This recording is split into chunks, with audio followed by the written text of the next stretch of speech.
ఇక breaking news చూస్తున్నాం. జమ్మూ కాశ్మీర్ ఎదురు కాల్పుల్లో శ్రీకాకుళానికి చెందినటువంటి జవాన్ రాజేష్ వీరమరణం పొందారు.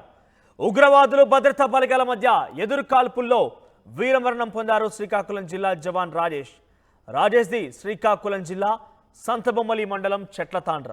6 ఏళ్లుగా సైన్యంలో పనిచేస్తున్న రాజేష్ 10RR అంటే బెటాలియన్ ఆల్ఫా కంపెనీలో విధులు నిర్వర్తిస్తున్నారు. ఎదురు కాల్పులో రాజేష్ మెడకు బుల్లెట్ గాయం తగిలింది. ఇక ప్రస్తుతం నాయక్ హోదాలో పనిచేస్తున్నారు రాజేష్. ఇవాళ రాత్రి విశాఖ ఎయిర్పోర్టుకు రాజేష్ భౌతిక కాయం చేరబోతోంది.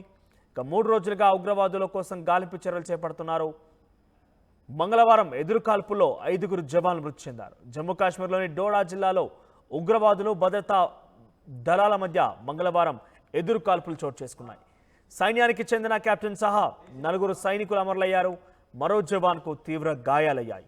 సో మొత్తం మీద శ్రీకాకుళం జిల్లాకి సంబంధించినటువంటి రాజేష్ 6 ఏళ్ల క్రితమే సైన్యంలో చేరారు.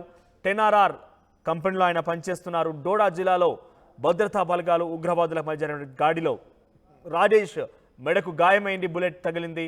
దీంతో ఆయన అక్కడక్కడే కుప్పకూలిపోయాడు. నిన్న ఉదయమే అంటే మంగళవారం ఉదయమే తన తల్లిదండ్రులకి సమాచారం అందించారు జవాన్లు. అయితే ఆయన మరణ వార్త విన్న తర్వాత కుటుంబీకులు ఒక్కసారిగా మున్నీరెత్తారు. సో ఒక్కసారిగా కన్నీటి పర్యంతం ఎదుర్కొన్నారు.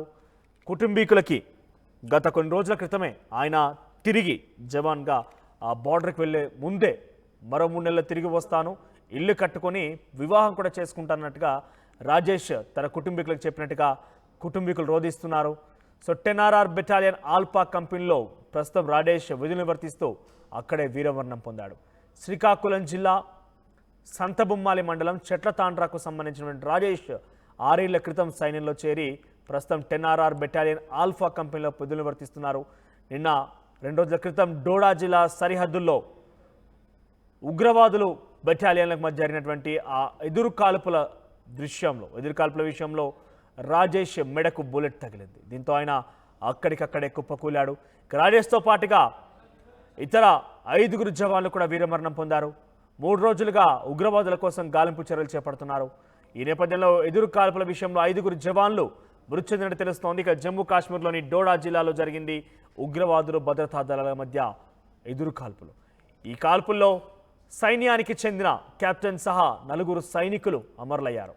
మరో జవాన్ కూడా తీవ్ర గాయాలయ్యాయి. మీరు చూస్తున్న ఆర్టీ స్క్రీన్ పైన శ్రీకాకుళం జిల్లా సంతబొమ్మాలి సంబంధించినటువంటి ఆ ప్రాంతానికి సంబంధించిన వ్యక్తి ఆయన రాజేష్. సంతబొమ్మాలి మండలం పెద్ద ఎత్తున ఆందోళన కలిగిస్తోంది. శ్రీకాకుళం జిల్లా సంతబొమ్మాలి మండలం చెట్లతాండ్రకు సంబంధించినటువంటి గ్రామం అయింది. సో ఒక్కసారిగా రాజేష్ మరణ వార్త ఆ కుటుంబాన్ని మొత్తం కూడా కలిసివేసింది. ఇప్పుడు ఆ గ్రామంలో అక్కడ చూసినా కూడా విషాద ఛాయలు అలుముకున్నాయి. మనతో పాటు జాయిన్ అవుతున్నారు మా ప్రతినిధి నాయుడు. నాయుడు, సో ఏం జరిగింది? రాజేష్ మరణ వార్త విన్న తర్వాత కుటుంబీకులు నాకు తెలిసి బహుశా వాళ్ళు పెద్ద ఎత్తున దుఃఖిస్తూ ఉంటారు. గ్రామం మొత్తం కూడా ఒక్కసారిగా విషాద ఛాయలు అలుముకొని ఉంటాయి. సో రాజేష్ ఎన్ని సంవత్సరాలుగా సైన్యంలో పనిచేస్తున్నారు? అసలు ఏం జరిగింది అక్కడ? కుటుంబీకులు ఏం చెప్తున్నారు? మనం చూస్తే చిక్కోలు వాసులు మాత్రం ఈ రోజు శోక సంద్రంలో మునిగారు అనడంలో ఎటువంటి అతిశయోక్తి లేదు. 4 రోజుల వ్యవధిలో 2 సైనికులను కోల్పోవాల్సిన దుస్థితి ఉంది. 4 రోజుల క్రితం 15వ తేదీన ఉదయం డోగ్రా వద్ద విధి నిర్వహణలో భాగంగా నందిగా మండలం వల్లభరావు గ్రామానికి చెందినటువంటి జగదీశ్రావు మృతి చెందారు. ఆయన మృతదేహం వచ్చి ఈ రోజు అంత్యక్రియల అధికారం నిర్వహిస్తున్న తరుణంలో నిన్న రాత్రి సంతబొమ్మాలి మండలం చెట్లతాండ్రకి చెందినటువంటి రాష్ట్రీయ రైఫిల్స్ విభాగంలో పనిచేస్తున్నటువంటి దొక్కారి రాజేష్ ఉగ్రవాదుల బుల్లెట్ గురై చనిపోవడం మాత్రం వారందరినీ కుటుంబ సభ్యులు బాధించి కొడుకుని దేశ రక్షణలో చేర్చామన్న తల్లిదండ్రుల ఆశలు అడియాల్సిందని చెప్పుకోవచ్చు. కాకపోతే మొదటి నుంచి కూడా దేశ రక్షణలో చేరాలన్నటువంటి ఆయన ఆకాంక్షకు అనుగుణంగా డిగ్రీ పూర్తి చేసిన వెంటనే ఆర్మీ ఉద్యోగం సంపాదించి 6 ఏళ్లు కావస్తా ఉంది. మరో 3 నెలల్లో వివాహం చేసుకుంటానని తల్లిదండ్రులు చెప్పి సెలవుపై వచ్చి తిరిగి వెళ్ళినటువంటి రాజేష్ మాత్రం నిన్న ఉగ్రవాదులు 3 రోజుల పాటు పోరాడి బుల్లెట్ గాయానికి బలి ఈరోజు మృతి చెందడం ఆ కుటుంబంలో శోక నిలుపుకుందని చెప్పు గ్రామస్తులు అందరూ కూడా శోక సముద్రంలో మునిగి తేలున్నారు. ప్రస్తుతం మాత్రం రాజేష్ లేడు. ఉగ్రవాదులతో పోరాడి మన ఊపిరి విడిచాడని చెప్పేసి దేశ రక్షణ తన కొడుకు బలయ్యాడన్నటువంటి బాధ వాళ్ళని మాత్రం చాలా బాధిస్తుంది. కాకపోతే ఆ గ్రామానికి మాత్రం పేరు తెచ్చినటువంటి ఘనత ఆర్జించినటువంటి రాజేష్ మృతిని మాత్రం ఎవరు కూడా జీర్ణించుకునే పరిస్థితి లేదు. ప్రస్తుతం మాత్రం ఈ రోజు రాత్రికి మృతదేహం వస్తుందని తెలియజేసిన వెంటనే మొత్తం పరిసర ప్రాంత గ్రామస్తులంతా కూడాను ఆ గ్రామానికి చేరి రాజేష్ కి నివాళులు అర్పించే పరిస్థితుల్లో 6 ఏళ్ల క్రితం ఆర్మీపై ఉన్నటువంటి మక్కువ ఆయన ఆర్మీలో చేర్చింది. ప్రస్తుతం మాత్రం ఏదైతే రాష్ట్రీయ రైఫిల్స్ విభాగం ఉందో అది సరిహద్దుల్లో ఉన్నటువంటి ఉగ్రదాడికి మాత్రం వారు బెటాలియన్ పనిచేస్తుంటే అందులో భాగంగా చురుకైనటువంటి నాయక్ గా అంటే నాయక్ ర్యాంక్ లో ఉన్నటువంటి రాజేష్ ఈ రోజు ఇలా ఉగ్రదాడిలో మృతి చెందడం మాత్రం కుటుంబ సభ్యులతో పాటు ఆ గ్రామస్తులందరినీ కూడాను శోక సముద్రం మురిగిందనలో ఎటువంటి అతిశయలేదు. ప్రస్తుతం మాత్రం గ్రామస్తులంతా కూడాను మృతదేహం రాక కోసం ఎదురు చూస్తున్నారు. ఇప్పటికే తన స్నేహితులు అయితేనేమి బంధువులు అదేవిధంగా తల్లిదండ్రులంతా కూడాను ఆయనకి గల నివాళులు అర్పించేందుకు ఏర్పాటు మృతదేహం ఎప్పుడు వస్తుందా, మృతదేహం త్వరగా తెచ్చిస్తారా లేదన్నటువంటి ఎదురు చూసే పరిస్థితి ఉంది. ఆర్మీపై ఉన్న మక్కువే ఈ రోజు ఆయన దేశ రక్షణ దళంలో చేరారు.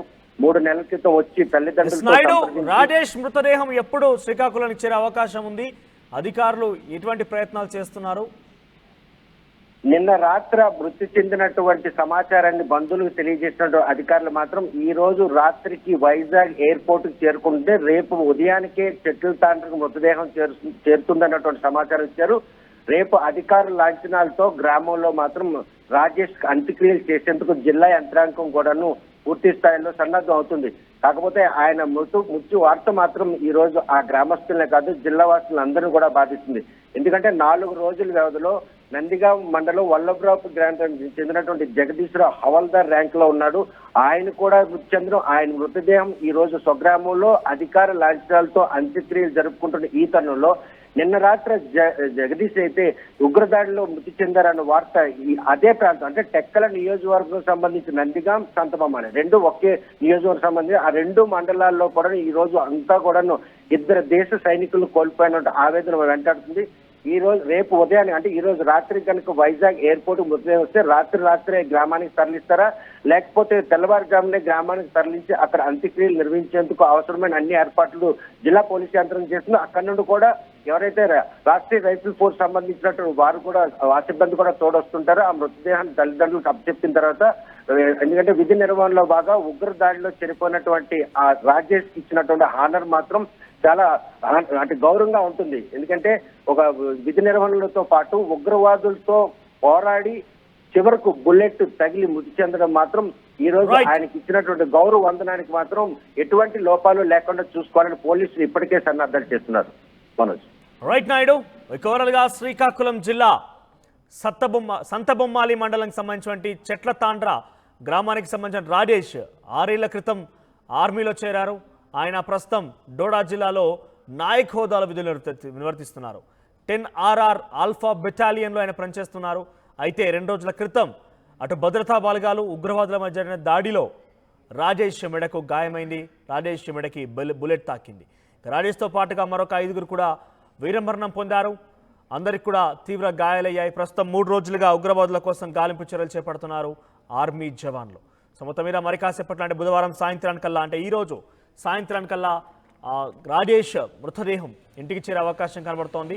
అధికారులు లాంఛనంగా ఆయన మృతదేహానికి సంబంధించి జవాన్ల పద్ధతిలోనే ఆయన యొక్క అంత్యక్రియలు పూర్తి చేసే అవకాశం కనబడుతోంది. ఈరోజు సాయంత్రానికల్లా శ్రీకాకుళం జిల్లా సంతబొమ్మాలి చెట్లతాండ్రకు రాజేష్ మృతదేహం చేరబోతోంది.